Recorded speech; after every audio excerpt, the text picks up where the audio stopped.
Bonjour à tous. J'espère que vous m'entendez bien. Est-ce que vous m'entendez?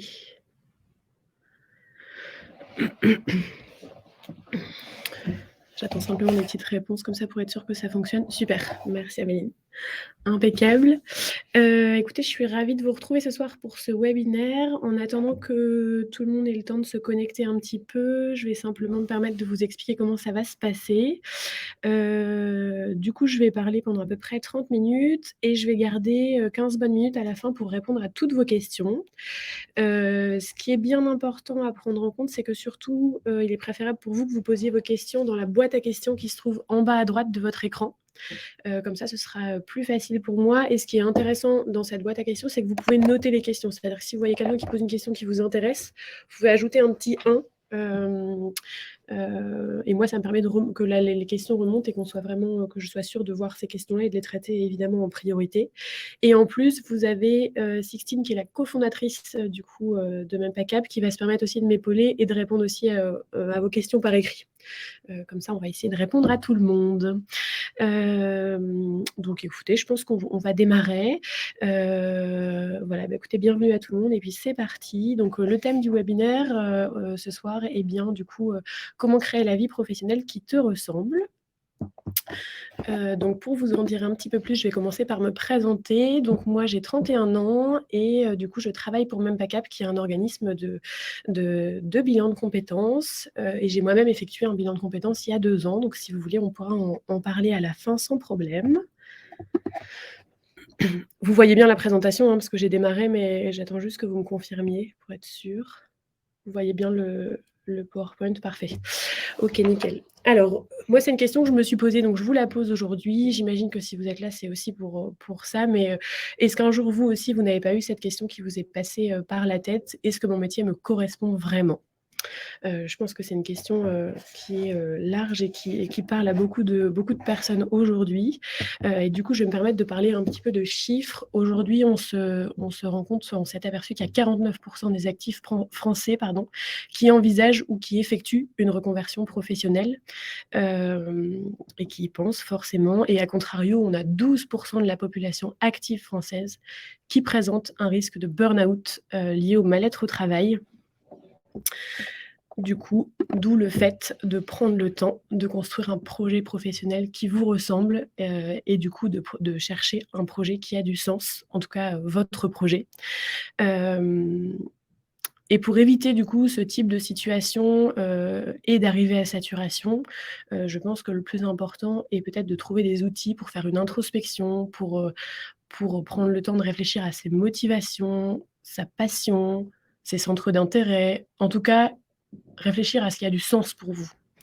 Et c'est là que du coup j'interviens et que du coup je vais vous parler du bilan de compétences à proprement parler, qui est un outil du coup pour répondre à cette problématique générale.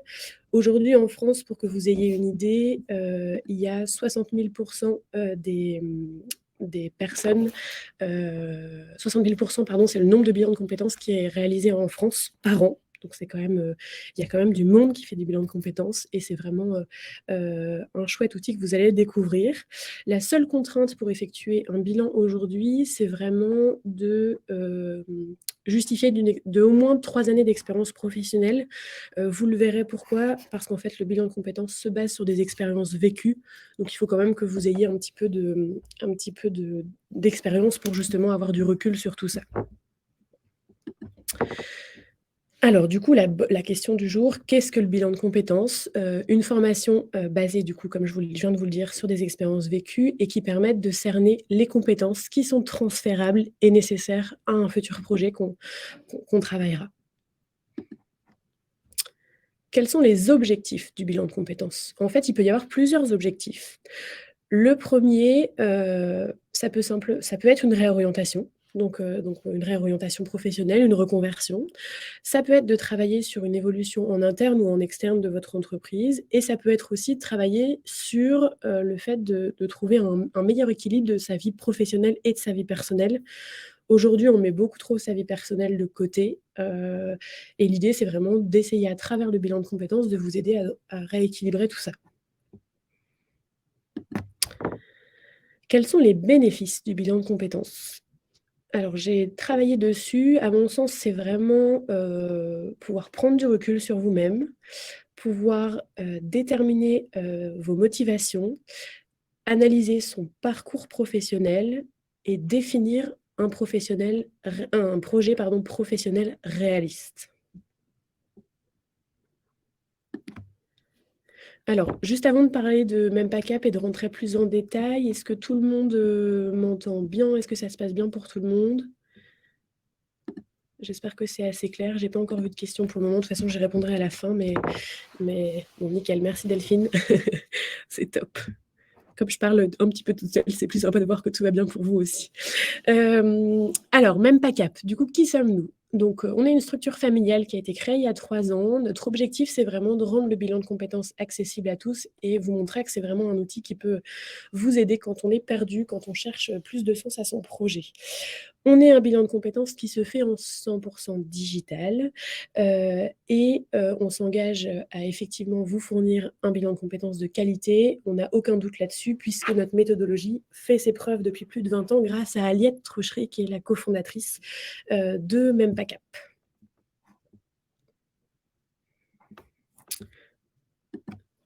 Alors, notre engagement aujourd'hui, c'est bien de vous accompagner afin de définir un nouveau projet professionnel, heu, à la fois réaliste et épanouissant pour vous. Et bien évidemment, en tenant compte du marché de l'emploi pour construire un plan d'action concret pour le réaliser. Alors, j'ai pas encore vu beaucoup de questions dans la boîte à questions, surtout n'hésitez pas, hein. Comment définir un nouveau projet pro? Alors, chez Mempacap, comment ça se passe? La première des choses, c'est que vous allez être accompagné par un coach de chez nous, que vous allez rencontrer 1 heure par semaine. Chaque rendez-vous aura bien une thématique définie, d'accord? Combien de temps dure ce bilan de compétences? Donc à peu près en moyenne, on est sur 3 mois. Donc vous avez 1 heure par semaine pendant 3 mois et entre chaque rendez-vous avec le coach, il faut prendre en compte que vous aurez à peu près 2 heures de travail personnel à effectuer sur la plateforme. J'aime pas trop dire travail, ça fait très scolaire, mais c'est plus dans l'idée qu'à travers des exercices, on vous guide pour essayer de mûrir votre réflexion, de mûrir des projets, d'apporter des idées si vous n'en avez pas, en tout cas, ça viendra progressivement ou de structurer les idées. L'avantage de faire ça en ligne, c'est que ça permet au coach de lui aussi faire son travail d'analyse et sa prise de recul, de son côté avant chaque rendez-vous pour que la partie coaching soit vraiment valorisée et que vous soyez vraiment sur une partie d'échange et de partage à ce moment-là. La particularité de notre bilan de compétences aujourd'hui, que je vous l'ai expliqué, on est du coup sur un bilan de compétences en 100 digital. Comme je vous l'ai expliqué, le travail personnel et les rendez-vous avec le coach se font sur la plateforme. Le digital est aussi l'avantage de ne pas avoir de contraintes ni pour vous ni pour nous de déplacement et on s'adapte à vos disponibilités, c'est-à-dire que c'est vous qui, choisirez votre date, de démarrage de bilan et c'est vous qui nous direz quand est-ce que vous souhaitez rencontrer votre coach et qui prendrez, directement les rendez-vous avec votre coach. Alors, la question c'est, qui sont les coachs Même pas cap? Et comment est-ce que ça se passe pour choisir son coach? Puisque je vais vous l'expliquer. L'objectif, c'est vraiment que quand vous vous lanciez dans le bilan, on vous laisse choisir votre coach. Heu, la première des choses, c'est par affinité. On veut vraiment que vous soyez à l'aise, on veut que ça se passe bien pour vous et que vous passiez 3 mois, vraiment top. Hem, comment est-ce que vous allez choisir ce coach? Simplement, on vous demandera vos disponibilités, donc comme je vous l'ai demandé juste avant, votre date de démarrage et quand est-ce que vous êtes, le plus ou la plus disponible pour rencontrer votre coach dans la semaine ou sur le week-end et en fonction de ça, on vous présente des coachs disponibles chez Même pas cap. Vous faites une présélection des coachs qui vous intéressent et ensuite vous avez toujours Aliette qui est la directrice du programme, qui prend le soin de valider ce choix avec vous. D'accord? Elle va vous orienter par rapport à la suite d'un petit rendez-vous avec elle. Vous allez lui exprimer en fait ce que vous attendez de votre coach et puis bien lui exprimer ce que vous avez besoin et elle arrivera du coup à vous trouver la personne qui vous convient le mieux.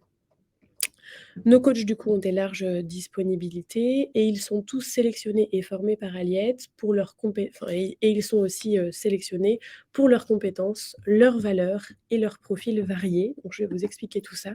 Comment est-ce qu'on les sélectionne et les recrute? Ce sont tous des coachs qualifiés. Ils ont tous fait une école de coaching. Alors, les écoles sont différentes et on n'a pas de sélection là-dessus. On est pour la diversité. Ils ont tous, au moins vécu une expérience en entreprise d'au moins 5 ans et ont pratiqué, l'accompagnement en coaching depuis au moins 5 ans. Ils sont tous ensuite formés par Aliette à la méthodologie MEMPA-CAP et le gros plus, c'est qu'ils ont tous suivi le programme MEMPA-CAP avec Aliette. Donc ils ont eux-mêmes fait le bilan de compétences MEMPA-CAP avant de devenir coach. Donc pour information, Aliette les connaît très, très bien. Alors, je vais parler plus en détail du programme, On verra vraiment les questions ensuite. Ce que je voulais vous expliquer ce soir, comment est-ce que du coup donc l'objectif est bien de vous aider au sein du bilan de compétences à définir un nouveau projet professionnel et comment est-ce qu'on y arrive? La première des choses qu'on va travailler ensemble, c'est ce que nous on appelle votre savoir-être. Donc dans le savoir-être, on va regarder votre personnalité, on va regarder vos motivations, on va regarder vos valeurs, on va s'intéresser à qu'est-ce qui vous anime et qu'est-ce qui vous stimule aujourd'hui en 2022. On va s'intéresser à votre contexte de vie, où est-ce que vous vivez, est-ce que vous êtes avec quelqu'un, est-ce que vous avez des enfants, toutes ces petites choses qui vous caractérisent aujourd'hui en 2022 et qui sont importantes à prendre en compte pour un futur projet professionnel. Ça va vraiment être la base du bilan de compétences. C'est un petit peu comme des fondations pour aller ensuite construire un projet professionnel par-dessus. Une fois qu'on a travaillé sur ça, on travaille sur ce qu'on appelle le savoir-faire, donc les compétences. Là, il se passe plusieurs choses intéressantes dans cette partie-là. La première des choses, c'est que le coach est quelqu'un qui n'a pas de lien direct avec vous, pas d'engagement familial ou amical, et du coup a une bonne prise de recul sur vous-même, et donc va valoriser des compétences ou des appétences que vous avez, et va essayer de les mettre en lumière. En tout cas, vous faire réaliser que vous avez ces capacités-là ou ces qualités-là, on va dire. Ensuite, vous allez être amené à faire un petit peu un tri dans vos compétences, c'est-à-dire se dire, bah, dans telles expériences que j'ai vécues, il y a ces compétences-là que j'ai expérimentées, que j'ai apprécié expérimenter. Il y a d'autres compétences, vous allez vous dire, en fait, c'est des compétences que je n'ai plus envie d'utiliser dans un projet demain. Donc dans ce pôle de savoir-faire, de compétences, va se passer un espèce de tri, de se dire, ça, c'est des choses que j'ai encore envie de faire, ça, c'est des choses que je n'ai plus envie de faire. Une fois qu'on va avoir fait ça, donc une fois qu'on aura travaillé le savoir-être et le savoir-faire, vont commencer à se dessiner différentes idées de métier. L'objectif dans cette partie-là du bilan de compétences, c'est qu'on vous pousse à faire des enquêtes métiers, c'est-à-dire rencontrer par le biais de notre réseau, par le biais du réseau MEMPA-CAP, des personnes qui font ces métiers-là demain ou ces projets-là demain, pour que vous puissiez poser toutes les questions les plus transparentes possibles.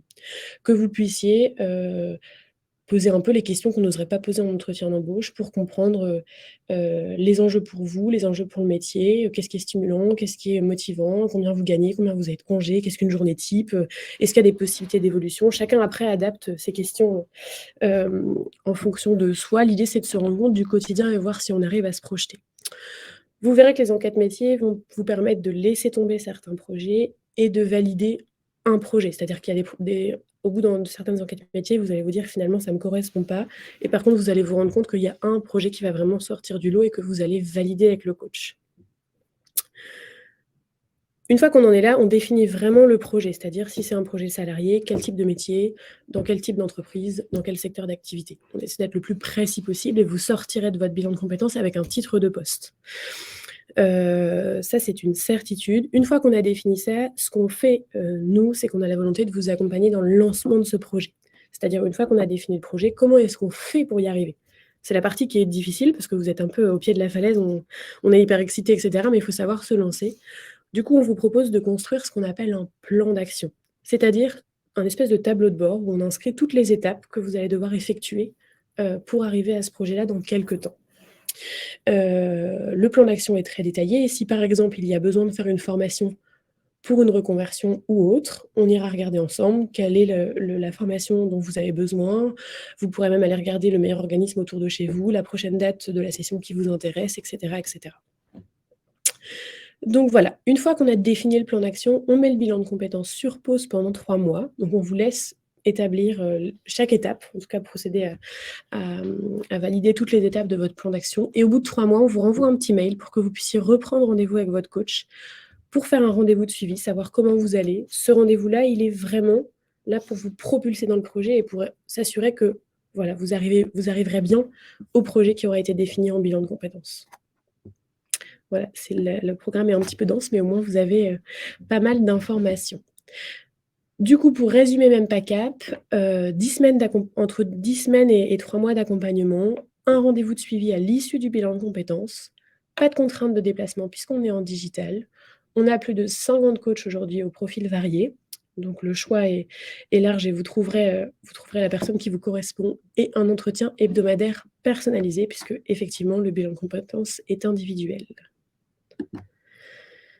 Alors, la grande question, du coup, je réponds peut-être déjà en amont à une question du chat, je ne sais pas, le coût du bilan de compétences, il est bien de 1 590 €. Comment est-ce qu'on peut le financer? Il y a plusieurs possibilités. Par le biais du CPF. Pour connaître votre montant de CPF, il faut vous connecter sur le site moncompteformation.gouv.fr. Ils vont vous demander de créer un compte. C'est assez simple. Et là, vous aurez un montant qui va s'afficher ou alors un nombre d'heures. Et ce sera ce qui sera disponible pour vous pour financer ce bilan de compétences.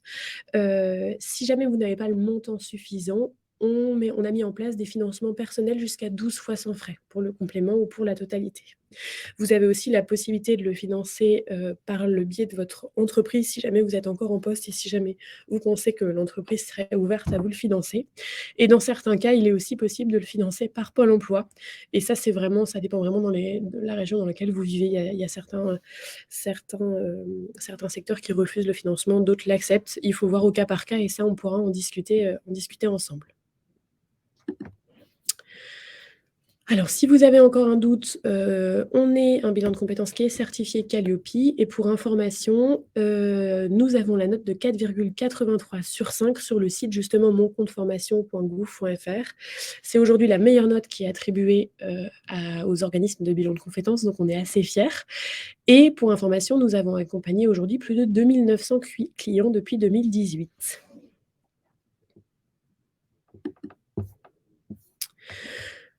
Alors là, je vous mets un petit lien. Alors je vais vous le partager en même temps, et puis après je vais répondre à vos questions. Alors je vous le mets en direct ou je vous le mettrai peut-être après. Je vais répondre d'abord à vos questions, je vous expliquerai ça après. Ce sera peut-être plus simple. Si ça vous convient. Alors attendez, je me connecte sur la boîte à questions. Hop, j'espère que c'est clair pour vous. Finalement, j'ai été un petit peu plus vite que prévu, je pense. Alors, j'ai pas de notes, donc je vais prendre par ordre. J'ai pas assez sur mon CPF. Sixtine, j'ai vu que tu avais cumulé, tu avais répondu. Alors, non répondu.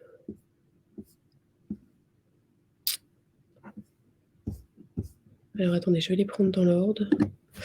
Alors, ça fonctionne quand on sait déjà ce qu'on veut faire. Alors Nadine, tu poses la question. Non, justement, alors l'objectif du bilan de compétences, c'est de vous aider à définir un nouveau projet. Si justement vous savez pertinemment ce que vous souhaitez faire, malheureusement, ce ne sera pas le bon outil pour vous. L'objectif du bilan, c'est bien de définir un projet. C'est par exemple si vous avez 2 idées en tête et que vous voulez vous conforter dans l'idée et dans un choix de projet. Ou si par exemple vous êtes plutôt bien dans votre poste, mais vous posez un peu de questions parce que vous êtes un peu tranquille, c'est un peu la routine, et cetera. Et que justement, soit vous avez envie d'avoir un peu plus de challenge, soit vous voulez vous conforter dans l'idée que c'est bien le métier qui vous correspond aujourd'hui. Mais en effet, quand on sait déjà ce qu'on veut faire, le bilan de compétences n'est pas le bon outil.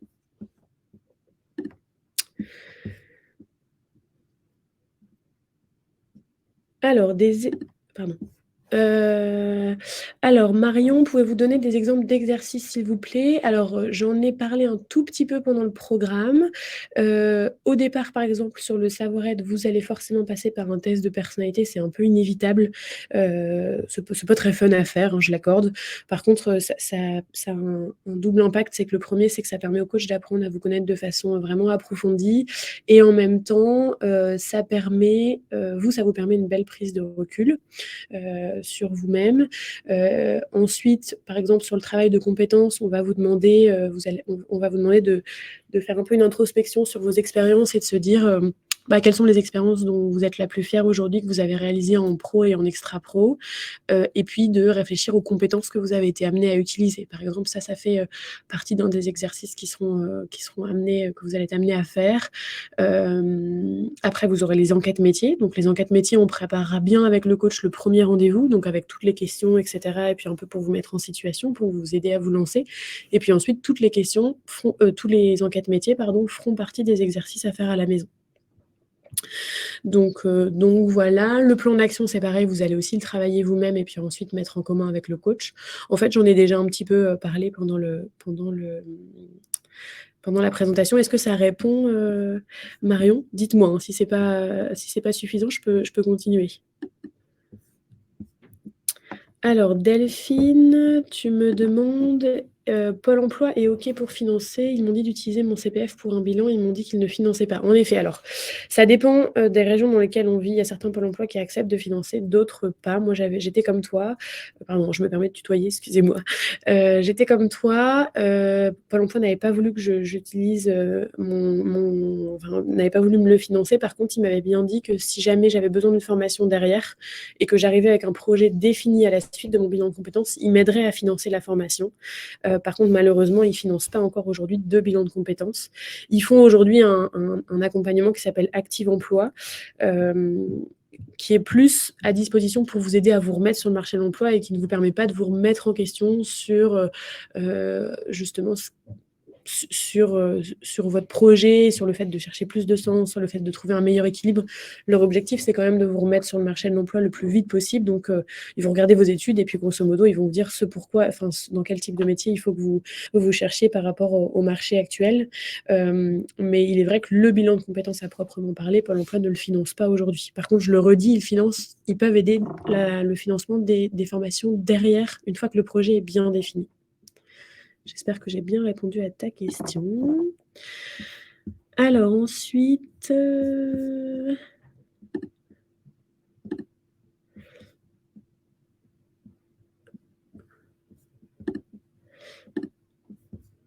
alors, Laura, tu demandes combien d'enquêtes métiers pouvons-nous faire? Tu peux faire autant d'enquêtes métiers que tu le veux. Je donne un exemple qui est intéressant. Par exemple, si demain tu t'intéresses au métier d'infirmier ou d'infirmière, je te conseille vivement de rencontrer des infirmiers ou des infirmières qui travaillent en libéral, des infirmiers ou des infirmières qui travaillent en clinique privée, des infirmiers ou des infirmières qui travaillent en hôpitaux publics pour que tu te rendes compte de comment est-ce qu'on exerce le métier dans ces trois environnements-là pour que tu te fasses une idée globale du métier. Donc, tu as le droit d'en faire un maximum. En fait, les enquêtes métiers, tu les feras sur ton temps à la maison, on va dire. Donc, moi, je te pousse à en faire un maximum. En tout cas, tu auras déjà bien travaillé sur les différents projets ou métiers qui t'intéressent. Donc, du coup, c'est à toi de voir à partir du moment où tu commences à avoir des réponses et en tout cas à te rendre compte des métiers qui te correspondent le plus, où tu pourras un petit peu baisser, mais n'hésite pas à en faire autant que tu le souhaites si jamais tu te sens encore dans le flou.